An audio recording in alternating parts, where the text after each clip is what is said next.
anything's possible. If you try and be patient, it pays off while you're waiting. The seeds you water will grow, the rest will follow. Cause this life's what you make it, and some rules are for breaking. Destiny will play its role, you know. What's meant to be will be, even when it's not easy. Live your life free, no boundaries, even when it's not easy. If you give love, you get love. If you give up, you get nothing. Can't you see? If you just believe anything's possible, don't rush too much. When it gets rough, get tough, sing with me. Through everything, anything is possible. Doesn't always make sense why some things gotta happen. Fight through the rain, cause you know the sun will follow. If you practice persistence, somebody's going to witness you're working hard and it shows. You know what's meant to be will be, even when it's not easy. Live your life free, no boundaries, even when it's not easy. If you give love, you get love. If you give up, you get nothing. Can't you see? If you just believe anything's possible, don't rush too much. When it gets rough, get tough, sing with me.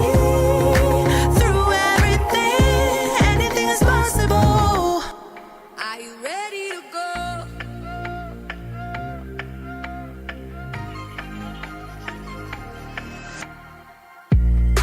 I've waited for a long time. I must be out of my mind. Now I'm ready for this to start. When the lights go out, it's so dark. When the moment comes, we'll find the part. Are you ready to go?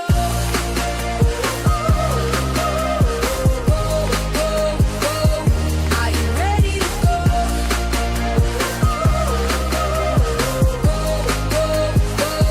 Are you ready to go?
Hello, everyone, and welcome to Cub Scouts Roundtable. I am Vinnie Close, Assistant Council Commissioner for Roundtable Program and Support for Great Trail Council, and we are happy that you've joined us tonight. We have a lot of information to share with you over the next hour, so let's start like we always do with the Pledge of Allegiance, the Scout Oath, and the Scout Law. And here to present that for us tonight are Cub Scouts from Pack 3520 in Hinckley. I pledge allegiance to the flag of the United States of America and to the republic for which it stands, one nation, under God, indivisible, with liberty and justice for all.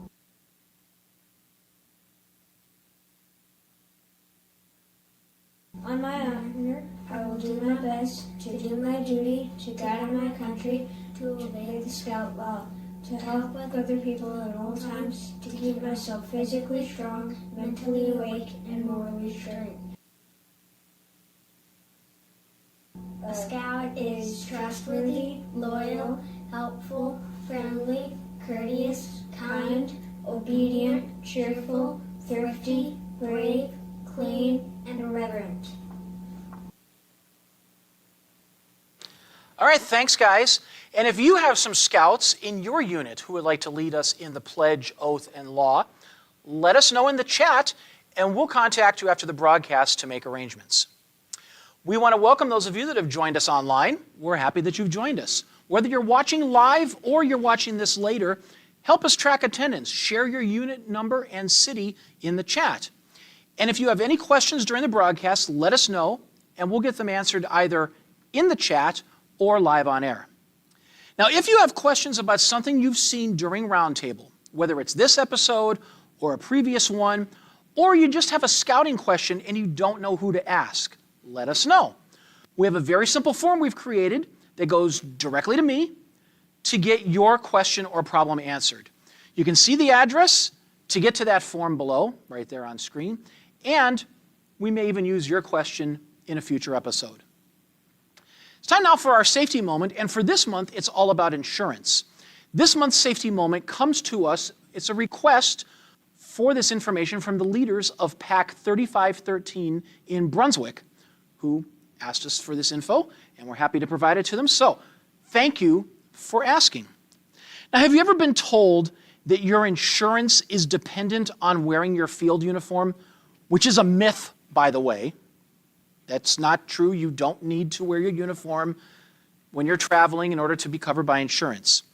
Well, get ready, because we're going to talk about what types of insurance coverage are available and where to find more information on coverage for scouts, registered volunteer scouters, and chartered organizations that are involved in official scouting activities. First one that you see on that slide is our comprehensive general liability insurance.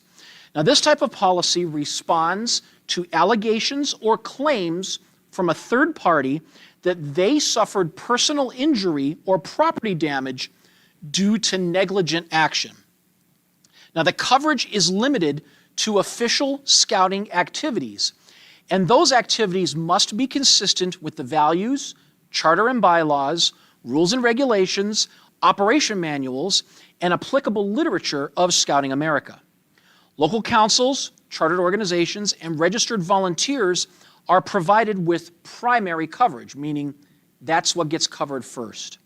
Scouting youth, anybody age 17 and younger, are not insured under this policy. Now, this insurance provided to unregistered volunteers through the General Liability Insurance Program is excess over any other insurance the volunteer might have to his or her benefit. So the TLDR version is all of us that are registered adults, this liability insurance is our primary. If you're an unregistered volunteer, it's considered secondary and covers anything that your insurance would not. Next type of insurance is accident and sickness. Now, this insurance provides medical coverage to scouting participants on an excess basis for injuries or fatalities, hopefully they won't have any of those, that arise out of an official scouting activity. So again, this is not primary. This is going to be after your insurance covers anything. So for example, if a youth falls during a hike and breaks their wrist, the parent's health insurance may pay for the ER visit minus, let's say, a $500 deductible. This insurance from the scouting can reimburse that $500. Next is automobile liability insurance. Now, the coverage is provided above the vehicle owner's insurance plus any automotive liability insurance that is provided by your local council. And you'll need to check with your council to see if there's any of that sort of coverage. Vehicles must be covered at the minimum amount required by the state for automobile liability. And it is recommended that coverage limits are at least $100,000 combined single limit. Vehicles that carry 10 or more passengers should have at least $1 million in coverage. And it's important to note that the use of 15-passenger vans manufactured before 2005 are prohibited. So if you have one of those old 15-passenger vans, if it's more than 20 years old, you can't use it for scouting activities to be covered under the insurance. Now, for more information on insurance coverage, check out the Guide to Safe Scouting. The address is there at the bottom of the screen on the slide that's up on for you. All right. Again, thank you to PAC 3513 for asking for us to do that safety moment for us. Up next is our membership moment, and we're going to talk about the Scouting America Brand Center, which is a great resource for units at all levels for getting all of the marketing materials you need to help you with your unit's recruiting and membership needs. We hear all the time and see all the time on social media where leaders are asking, where can they get clip art, videos, flyers, anything like that for their unit to use? Well, the answer is, it's all for your use in the Brand Center. For more than 100 years, scouting has been a symbol of adventure, excitement, and achievement. Scouting provides once-in-a-lifetime experiences that prepares the next generation for a lifetime of opportunity. It is a serious business that couldn't be more fun. The national marketing team has created themes, design content, and marketing material to help you recruit scouts and adults into your unit. Take advantage of it. Head on over to the Scouting America Brand Center to find a multitude of resources to assist you in the sharing of the scouting story. Now here's what you'll find. The main one is the marketing library. This is where you will find scouting logos, insignia, photos, and social media content to use for promoting your scouting events and activities. When it comes to marketing your unit, they say a picture is worth 1,000 words.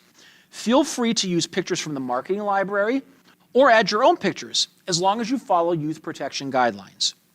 Now, recently added in the last few weeks are template posters, where you can insert your own photos into posters and flyers that you can then print for distribution instead of having to use the stock photos that they provided. Everybody always would like to use your own kids in your flyers. This is an opportunity to do that.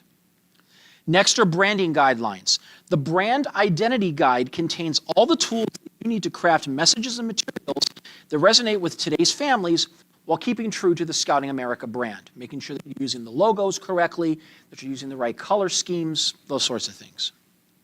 The Membership and Marketing Hub. Membership and marketing go hand in hand.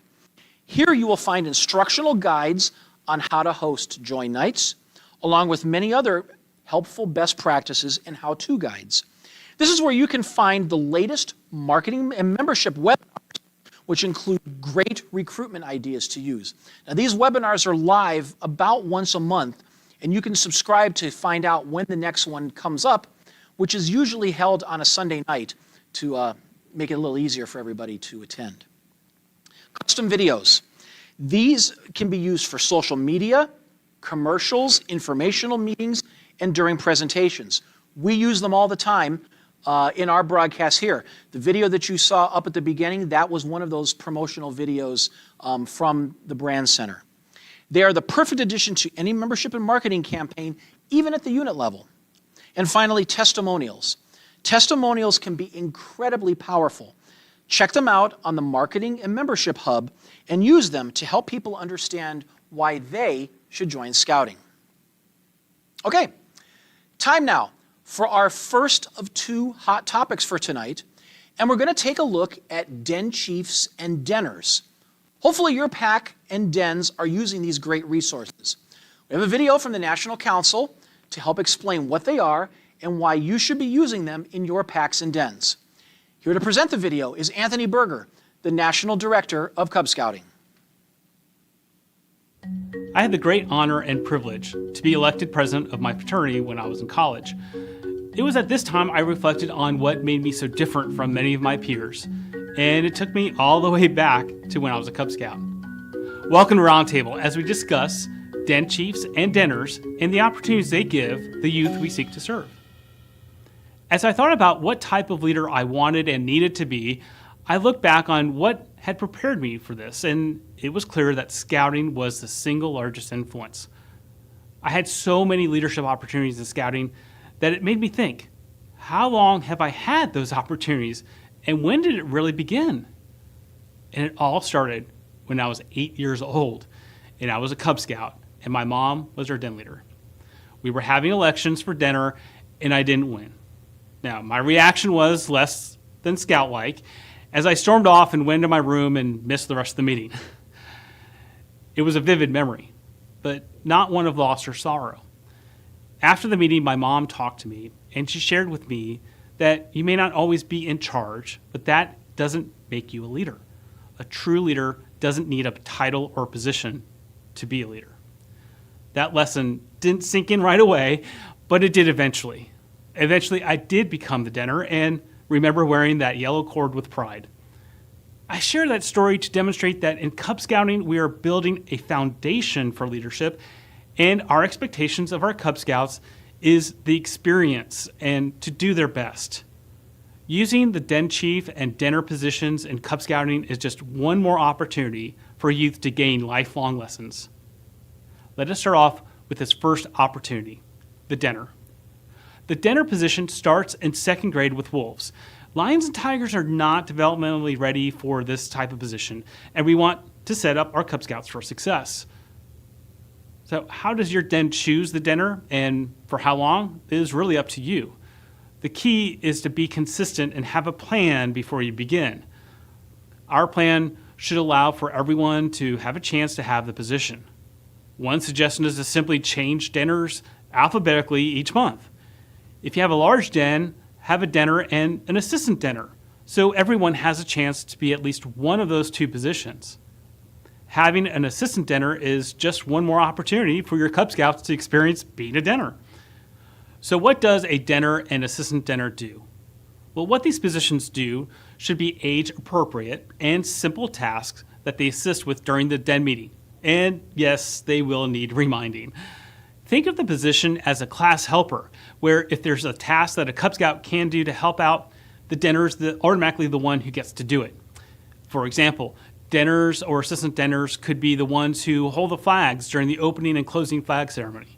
They could be the ones that help distribute program supplies during the den meeting, or help to set up a game or craft.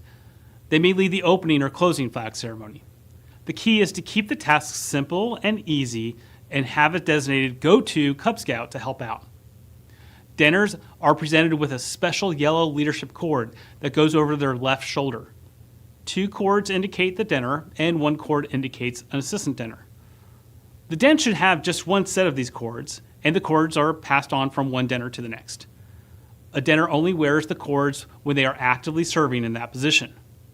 Now, keep in mind, the denner position is not a leadership position or a position of responsibility. It is a position that gives Cub Scouts the opportunity to assist the den leader. The den chief is a youth who is in Scouts BSA, Venturing, or Sea Scouts. A den chief assists the den leader during den meetings and activities. Troops, crews, and ships give careful consideration when identifying and allowing a youth to serve as a den chief. The position is a youth leadership opportunity for their respective programs.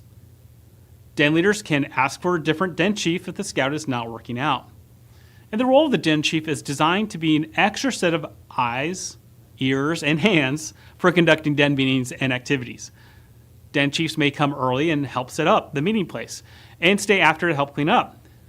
During the meeting, they may lead games or help teach a skill.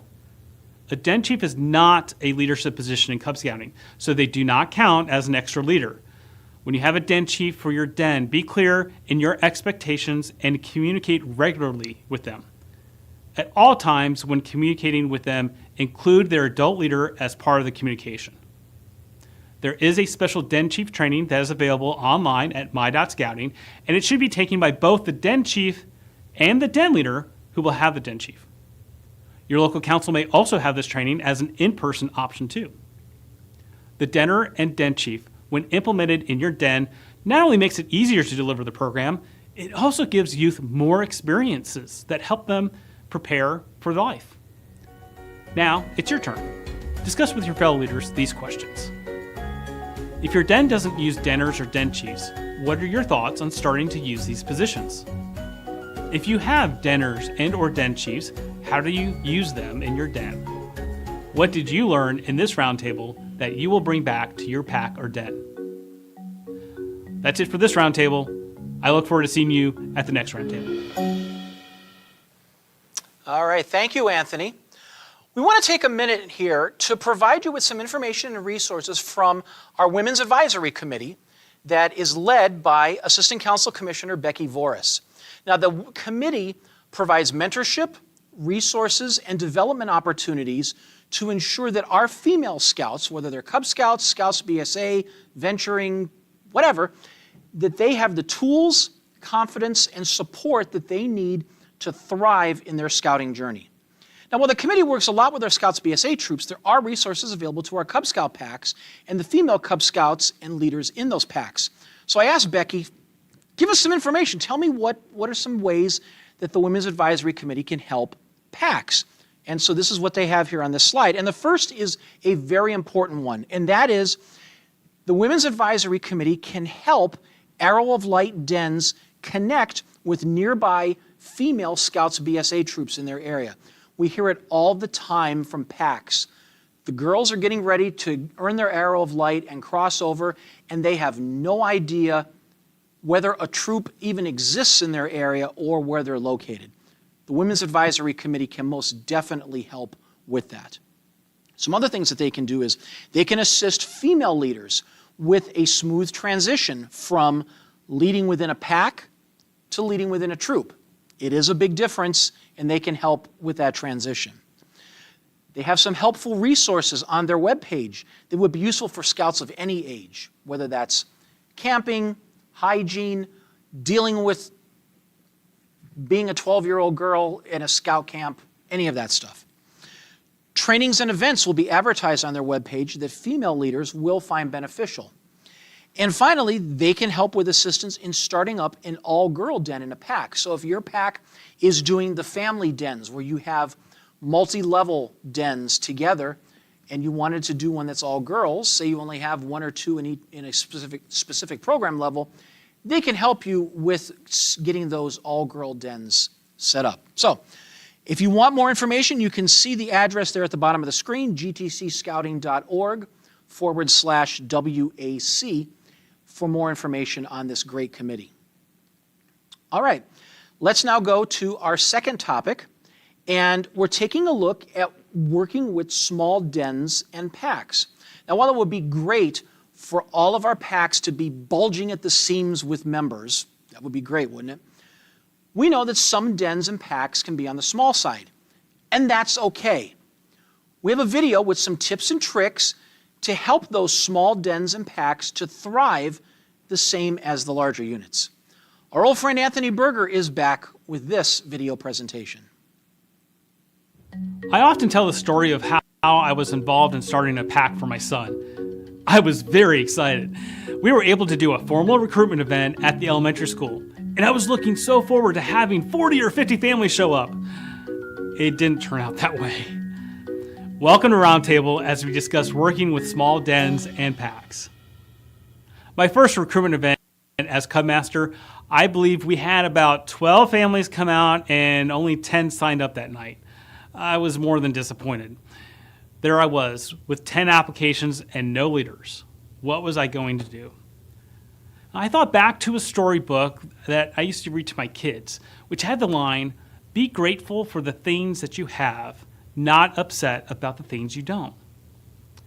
This is the number one thing to think about when working with small dens or packs. A great program is not about how many families are in your pack. A small pack or den can be fun. Focus on having fun with your family and the families that did join, and eventually others will want to join. I moved forward with a fun first pack meeting. I called the volunteer fire department and asked if they would come to our meeting with a fire truck so our Cub Scouts can learn about what they do. That was the meeting plan. I made it a point to personally call each family, remind them of the meeting, and to field any questions that they may have had. At this meeting, while the firefighters were doing all the work, I was able to spend time with each of the parents to get to know them. I learned the dynamics of each of the families. I met one dad who was the captain in the U.S. Army, and I had a feeling I had just found a new friend, but more importantly, a new PAC committee chair. This leads me to the second point. Don't do it alone. In the beginning, I was doing it all. I arranged the recruitment event. I made all the reminder phone calls. I processed all the applications and took them to the office. I called the fire department and I signed us up for popcorn fundraising. But I knew I couldn't continue doing everything myself because I wasn't doing a good job at any of it. At times, it is hard to delegate. In small PACs and dens especially, we may feel like someone else can't do it as well as us, or that it's just easier to do it ourselves than to ask someone else. But here's a tip from the experts. If you had all the time in the world, you could run a small PAC or den alone. But the reality is you don't have all the time in the world. If you're doing everything by yourself, everything suffers because you don't have the time to give each task 100% of your focus. You end up doing a lot of things at only 40%, and some things you just can't get to at all. In this case, what's better? A task's never getting done because you don't have the time, or delegating it to someone who does have the time to spend on it. Now, back to the newly born small PAC in a rural town, where I met a dad I thought would be a great committee chair. We set a time for us to meet without distractions. He told me that he was committed to do whatever it took to get his son a Cub Scout experience. Wow, I didn't need to hear any more. I pulled out a position description for a PAC committee chair. We reviewed it together, and just like that, we had twice the number of volunteer leaders in the PAC. And in 2 weeks, we had a treasurer and a secretary. I continued to plan fun and simple weekly meetings for all of our Cub Scouts focused on games, crafts, guest speakers. For a small PAC with only 10 Cub Scouts, we now had 4 registered adult leaders. This brings me to a third point. With a small PAC or den, it is easier to establish personal relationships with each family. It also makes it easier to coordinate events and activities. This goes back to don't confuse quality with quantity. So, what was our next step? It would be easy to say that we just have 10 families. We don't need to have PAC committee meetings. We can just wing it. The fourth point of working with small PACs and dens is commonly overlooked and keeps the PAC and den from growing. Build a foundation for growth. With just our group of 4 adults as a committee, we didn't say that was enough. We pressed on. Our first step was to set up our monthly committee meetings. And instead of calling them committee meetings, we called them parent meetings and set meeting reminders to all parents. Now, we didn't get everyone at every meeting, but we got the majority. And again, we focused on who was there instead of focused on who wasn't there. We did all the things you would have done for 40 or 50 families in a PAC. We had a budget for our program. We planned for a Pinewood Derby and Blue and Gold. We planned to attend the Council's Cub Family Campout. We only had 4 families attend, but hey, we all had a great time.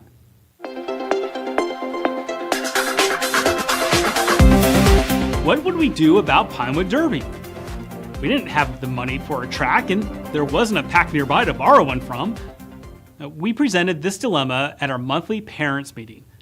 And to our surprise, a dad who always came, but was always quiet, never really participating, spoke up and said, well, if you have plans for one, I can build it. This is an example of how we operated our small PAC. We faced challenges together. Just because I was Cub Master didn't mean I had all the answers or had to do all the problem solving. We also didn't solve every problem we were facing. We just worked around them together. Since everyone knew the challenges, we didn't have parents complaining that leaders weren't doing enough. So far, you're probably thinking that this small rural town must just be under the rainbow where unicorns and elves live. Well, let me share with you some of the real challenges we faced that first year. That perfect committee chair who was willing to do anything to provide Cub Scouting program to his son, guess who got promoted in 4 months and relocated? Our meeting location was a real issue. We didn't have full access, and for every PAC meeting, it was a traveling roadshow. loading my car with flags and program supplies and awards for every meeting. Resources from the charter partner were just not available. They wanted to help, but they didn't have the resources to do so. Over 3 years, we lost our charter partner twice. This brings us to the fifth and final point of working with small packs and dens. To paraphrase President Calvin Coolidge, nothing in the world can take the place of persistence. Talent will not. Nothing is more common than unsuccessful people with talent. Genius will not. Unrewarded genius is almost a proverb. Education will not. The world is full of educated derelicts. Persistence and determination alone are omnipotent. The slogan, "Press on," has solved and always will solve the problems of the human race. So in short, be persistent. You're not going to get everything right, but keep at it. In this case, the small little pack didn't stay small for long. The following year, we went from 10 to 25. The following year, we jumped to almost 40. And shortly after that, Troop 47 was reborn, and the community once again had a pack and troop for their families to join. Here are 5 points to keep in mind when working with small dens and packs. Number 1, focus on fun and those who are in your pack and den. Number 2, don't do it alone. Just one more person to help out can make all the difference. 3, take advantage of your size and build strong relationships with the families in your den and pack. 4th, you are small now, but build a strong foundation so your pack or den can handle growth in the future with a strong pack community. And lastly, and probably just as important, is be persistent. Keep at it. Stay focused. Quality programs that are fun for Cub Scouts and parents always grow. Now it is your turn. Consider this question for conversation with your fellow leaders. Which of the 5 points did you find to be helpful and why? All right, that's it for this roundtable. I hope you found it useful. We'll see you next time. All right, thank you, Anthony. Now, before we go to upcoming events, we want to take a minute to cover the Adventure Fee t-shirts that are available to Cub Scouts and their packs. Now, as part of the Adventure Fee, Cub Scouts will receive a pack t-shirt by rank. Now, the accompanying slide that we have here explains the procedure on how to order and receive those t-shirts. So let's take a look at that slide. So the window to place your order opened yesterday, November 5th, and all orders are due by November 14th. Now, if your pack didn't order t-shirts the first time, you can now order one for each youth member of your pack that is on your roster as of November 1st. Now, if you're a pack that did order shirts the first time, you can order t-shirts for everyone who joined between May 1st and October 31st. Now, emails went to Cub Masters and committee chairs on October 29th with all of the details. And the shirts will be ready to ship the first week of December. Now, if you've got any questions about this, if you're a committee chair or a Cub Master and you didn't get an email, feel free to reach out to your unit or district commissioner for assistance. Okay, let's now take a look at upcoming events. We've got a lot of events coming up, and we want to make sure that you've got them all on your calendar so that you can be aware of what is coming up. So let's take a look at that slide as soon as it gets loaded here. There we go. All right, first up is Cub Adventure Day, Cub Fest 2025. It is next Saturday, November 15th from 10 to 2, and it's going to be simultaneously held at both Camps Butler and Stambaugh. It is free for Cub Scouts and their families. Cub Scouts that are new to scouting this year, they will have received a golden ticket so that they know that this is a special event just for them. You can bring a friend to this event, a non-scout, for only $5 per person, and that's basically to cover the insurance costs. So the activities are going to be going on. It's going to be kind of some of the same stuff that you might experience when you're at day camp. So there will be a make and take activity. There'll be a snack activity. Weather permitting, they're going to do hikes. Weather permitting, they're also planning on doing range and target activities. So this would be like BB guns, archery, wrist rockets. A lot of it is weather dependent, but there's going to be a lot of fun. Come on out for the day. It's free. Go on the website and sign up, just so they have an idea of how many are going to be coming to this. Up next is the International Peace Light is coming to Great Trail Council on Saturday, December 6th, and there's going to be a ceremony beginning at 10:30 in the morning here at the Great Trail Scout Shop here in Stowe, right on the other side of the wall from where we're standing. Now, the way this works is this is a flame that originates from Bethlehem, the birthplace of Jesus, and this flame is shared throughout the world, and it is maintained by scouts from all over the world. There are literally tens of thousands of scouts that maintain and share this flame throughout the world. You can come to the scout shop at 10:30 for the ceremony. They will have candles available for you to take home the flame for yourself. If you want to bring a small container to keep it going, or you can blow it out and then relight it once you get home. The flame is going to be available at the scout shop through December 20th. Up next, if you are in Crooked River District, there is a bowling event that's going to be held in the district. This is going to be on December 13th from noon to 2 p.m. at Kent Lanes in Kent. It's $15 a person, and that includes 2 hours of bowling plus pizza and a drink. So again, if you are a member of Crooked River District, any program level, Cub Scouts, Scouts BSA, whatever, head on out to Kent Lanes on the 13th for some bowling fun. Up next on January 31st are the Cub Scout Chariot races. This is again on January 31st from 9 to 1 at Higher Middle School in Akron. The cost for this event is $30 per pack. Now, a pack can enter as many chariots and as many teams as they would like. The way that this works, and we've got a video that we're going to show of it in a second here, you're going to basically construct a chariot out of a cardboard box, so think like a big appliance box, a refrigerator box, something like that. You're going to decorate it. You may do it themed. You're going to see in the video in a second where some of these teams of scouts, they will decorate the box and then they will dress to match the theme of the box. You're going to see a Top Gun theme in the video in a second here. And you're basically going to race it against other scouts across the gym floor. And to register for this, you'll need to do it by January 24th. We're going to take a look at that video right now real quick.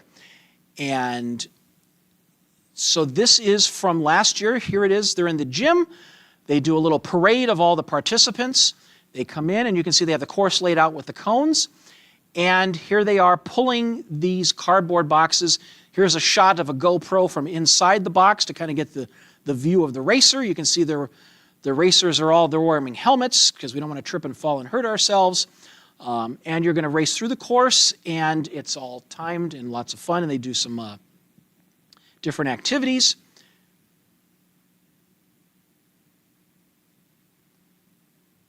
There's some of the shapes and designs. You can see the one there that looks like a airplane, and then you can see they all dressed in flight suits to look like they're from Top Gun. And it's just a whole lot of fun to do this race. So again, January 31st from 9 to 1 at Higher Middle School in Akron. Lastly, save the date for the Cub Scout Freeze-Outs. This is a free event, part of the adventure fee. And you can choose the one that is best for your unit in your district. So Soaring Eagle District is doing their freeze-out on January 31st, excuse me.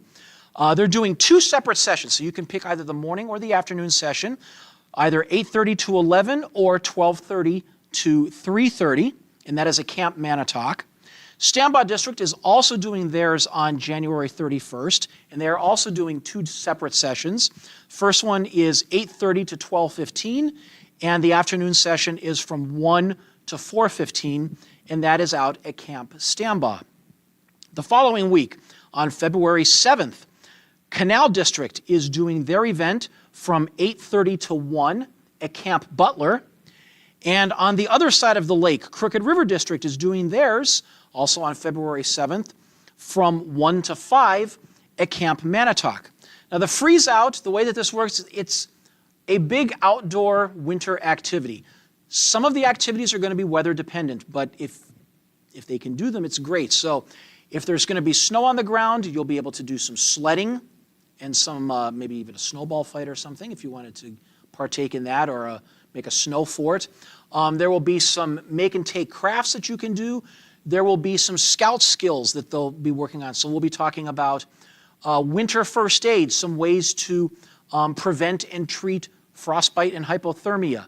Do some other skills relating to the outdoors, maybe some knot tying, have some races and things like that. So even a snack will be involved. So lots of fun. Again, some of it is weather dependent, like if we don't have snow, it's going to be hard to do sled racing or sled riding, but as long as there's snow, which there was last year, it is a really great time for the Cubs. And again, it's all free.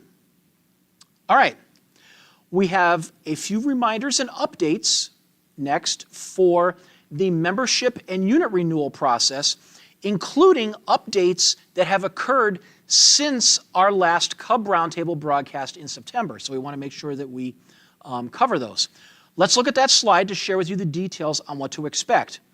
And we do want to point out that in terms of payments, you can still pay by credit card. Just remember that there is a 3% processing fee if you pay by that method. Now, payment by ACH is no longer permitted, as there were too many issues when you tried to pay by that method. But there is an e-check option available, and if you choose that option, there are no processing fees. Now, the new item is that there is also now a new option to pay for membership renewals. Scouting America has partnered with Klarna to split your payments into installments if you would like. Now, this came about after feedback from families who were asking for a way to make those payments in installments. Now, there are numerous options available for the installments, many of which are interest-free. Now, the option for this payment method will appear at the time of membership renewal. I just renewed my membership a couple of days ago, and I did see that as one of the choices when I went to make my payment for my membership renewal. Important things to remember on this slide. First is the adventure fee for membership renewal is now paid at the time of membership renewal, not to the unit. And it's important, again, to emphasize to everybody, there are registration and adventure fee financial assistance available. So this is whether it's the membership fee, adventure fee, even events like Cub Day Camp or Overnight Camp, there is financial assistance available, and your unit and district commissioner can help facilitate that for you. Now, the unit renewal has improved for this year. It is much easier. The unit renewal window opened on November 1st. We want to point out to the units that if you have not renewed your unit by December 12th, there will be a $125 late fee. So make sure that you get your unit renewal turned in before December 12th. And we also want to remind you, if any of your members hold multiple positions or registrations, they must renew their membership themselves to retain all of their multiple positions or registrations. I know a lot of you units pay for your adults, but if they hold multiple registrations and you make the payment for them, those multiples are not going to get re-registered, and then it becomes a paperwork mess to clean up. And finally, traditionally chartered units, meaning you are still chartered to a traditional chartered organization and you are not council chartered, you are not going to have any paperwork to turn in. It's going to be a 5-minute job on the website to review your roster, submit your payment, and you're done. Your district exec is going to handle meeting with your institutional head, whether that's the pastor of your church, the head of the VFW, whatever it happens to be. They will handle getting the charter agreement signed. You don't have to worry about that anymore. Now, Support is available. You can contact your unit commissioner, your district commissioner, or your district executive if you need any help with the renewal process, or you have members needing more financial assistance than your unit might be able to provide. What we are asking is don't contact our council registrar directly. Jody's going to be busy enough as it is. Let's filter that through the Commissioner Corps and let them be the liaison to our registrar. And if you have any questions or you need any assistance, there is videos and help on this.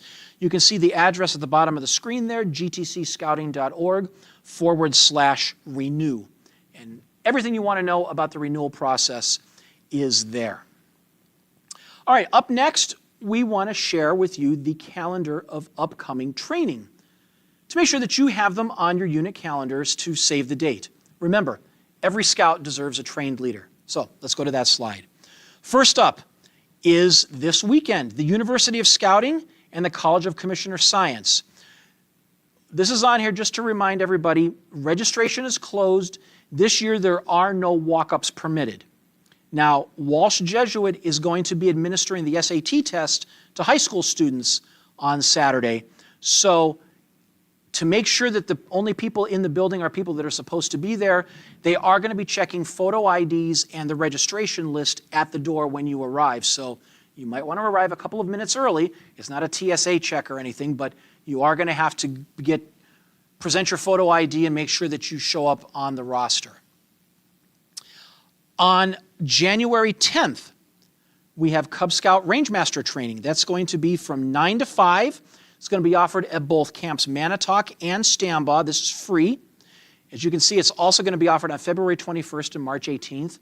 We are always in need of more rangemasters to cover all of the Cub Scout range and target activities that we offer throughout the spring, summer, and fall. We need at least 6 rangemasters for every session. The more we have, then we don't have to have as many doing it multiple times. We talked earlier tonight about the need for den chiefs in your dens, and there is den chief training. This is in-person den chief training on March 7th from 8:30 to noon at the Lewis Conference Center at Camp Manatoc. That's behind the dining hall. For those of you unfamiliar with the Lewis Conference Center, that's where that's located. And this is a free training as part of the adventure fee. So if you've got den chiefs and they are not trained and they would like to do the in-person as opposed to the online, here's an opportunity to do that. Finally, we have BALOO training coming up. BALOO stands for Basic Adult Leader Outdoor Orientation. This is an overnight training event, April 25th and 6th at Camp Manatoc. It's a free training, but again, we want to remind everybody this is an overnight training event. You will be camping at Camp Manatoc overnight. And it's important to note that on every Cub campout, you must have at least one BALOO trained adult in attendance for the entire session. And it's important to have more than one because if you only have one person that's BALOO trained and for some reason something happens and that person needs to leave camp and now you don't have any, you have no choice but to end the camp out at that time. So it's always a good idea to have multiple people that are BALOO trained. That way you're covered in the event of situations like that. To register for any of those training events as well as the other events that are coming up, you can see the address at the bottom of the screen there, gtcscouting.org/calendar-events. All right, well that's going to do it for us tonight.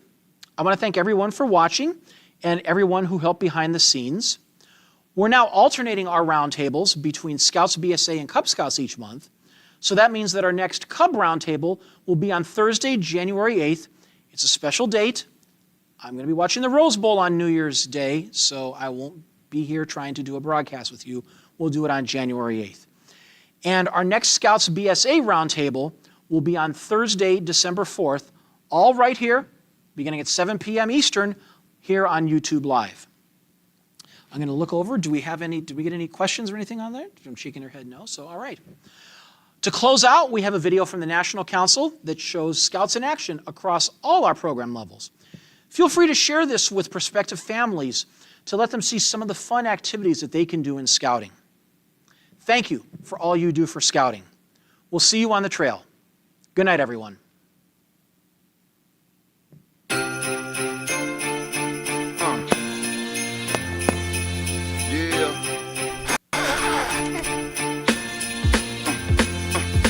feeling real good cause today is a good day. I got a big surprise and I'm gonna send it your way. I'm gonna send it your way. It's a wonderful time, everybody let's celebrate. Get down. I'm feeling real good cause today is a good day. Thank you for all your hard work and dedication in supporting the Boy Scouts of America. Thanks for helping venturers like me. Hey, Mom. Thank you. Thank you. Thank you. Feeling real good cause today is a good day. I got a big surprise and I'm gonna send it your way. I'm about to send it your way. It's a wonderful time, everybody let's celebrate. I'm feeling real good cause today is a good day. Come on. I'm feeling real good. Yeah, I said I'm feeling right. I'm feeling real good. That's right. I'm feeling real good. Hey, yo, I'm feeling right. I'm feeling real good. I told you. I'm feeling real good cause today is a good day. I got a big surprise and I'm gonna send it your way. I'm gonna send it your way. It's a wonderful time, everybody let's celebrate. Throw your hands up, throw your hands up. I'm feeling real good cause today is a good day.